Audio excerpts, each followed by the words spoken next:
Hello दोस्तों, आप सबका हमारे चैनल में स्वागत है। मुझे सपोर्ट करने के लिए वीडियो को लाइक और शेयर करें और ऐसे ही वीडियो को देखते रहने के लिए चैनल को सब्सक्राइब करें और बेल आइकन जरूर दबाएं ताकि किसी तरह का अपडेट हो तो मिस न होने पाए। समुदाय की परिभाषा को हम लोगों ने देखा। समुदाय की विशेषता अब देखना है। समुदाय की विशेषता, पहला महत्वपूर्ण विशेषता है मनुष्यों का समूह। एक जैसा कि पहले बताया गया है कि समुदाय के निर्माण में समूह अर्थात दो या दो से अधिक व्यक्ति हों आवश्यक है। दो या दो से अधिक व्यक्ति नहीं होंगे तो समूह का निर्माण नहीं होगा। तो ये मनुष्यों का समूह होगा। दूसरा, एक निश्चित क्षेत्र। निश्चित क्षेत्र में निवास करने वाला व्यक्ति ही उस समुदाय का अंग होता है। हमने बता चुके हैं कि दो समुदाय हैं, ये बाउंड्री है। तीन समुदाय हो गया ए बी सी। तो ए में रहने वाला व्यक्ति ए का निवासी होगा, बी में रहने वाला बी का और सी में रहने वाला सी का। और इन तीनों समुदायों में, ए समुदाय, बी समुदाय, सी समुदाय में हम की भावना पाई जाएगी एक दूसरे के प्रति। जैसे हम स्पष्ट रूप से कहते हैं कि ये हमारे गांव का है, अर्थात कहीं ना कहीं गांव भी एक समुदाय है और उस समुदाय में उसके प्रति हमारा लगाव है, वो कहीं ना कहीं उससे जुड़ा हुआ है, तो हम की भावना पाई जाती है। इसके अलावा सामान्य जीवन होता है। विशिष्ट जीवन को हमें हमेशा काटते हैं। समुदाय का जीवन सामान्य जीवन होता है। सामान्य आवश्यकताओं की पूर्ति होती है, एक दूसरे से बहुत ज्यादा प्यार होता है। विशिष्टता वहां खत्म हो जाती है। हम अर्थात संबंधों में बहुत ही बारीकियां खत्म हो जाती हैं। हम एक निगाह से सबको देखते हैं, जहाँ पे सामान्य जीवन होता है। इसकी एक और महत्वपूर्ण व्यवस्था है, समुदाय मूर्त होता है।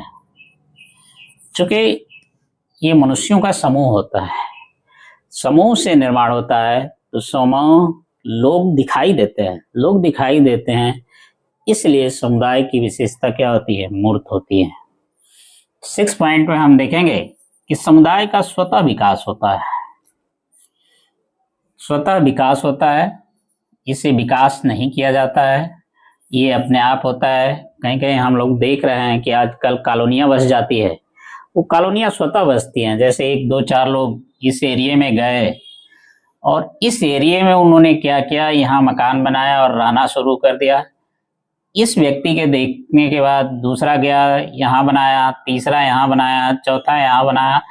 इस तरह से पूरा एक समुदाय का निर्माण हो जाता है और धीरे धीरे होता है। इसमें बहुत समय लगता है, इसलिए क्या होता है, विकसित होने में टाइम लेता है और इसका विकास स्वतः होता है।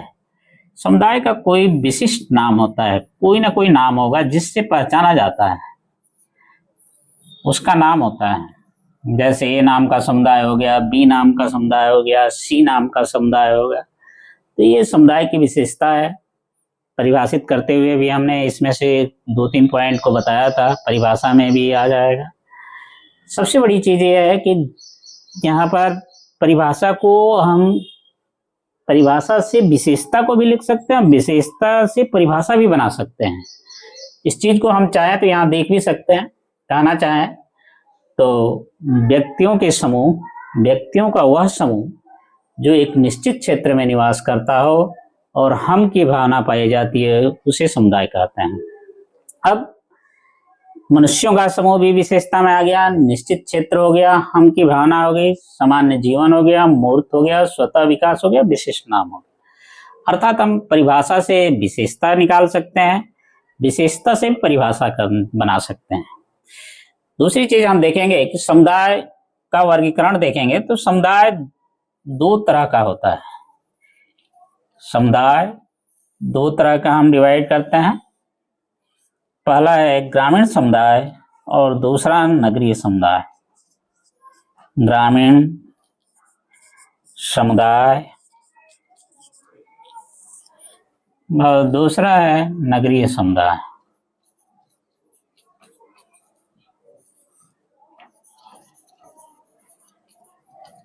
ग्रामीण समुदाय और नगरीय समुदाय, स्वाभाविक है कि इन समुदायों में अंतर है, चूंकि ग्रामीण समुदाय में कृषि की प्रधानता होती है, नगरीय समुदाय में उद्योग धंधों की प्रधानता होती है। इस तरह से अगले वीडियो में हम डिटेल रूप में देखेंगे कि ग्रामीण समुदाय किसे कहते हैं और नगरीय समुदाय किसे कहते हैं।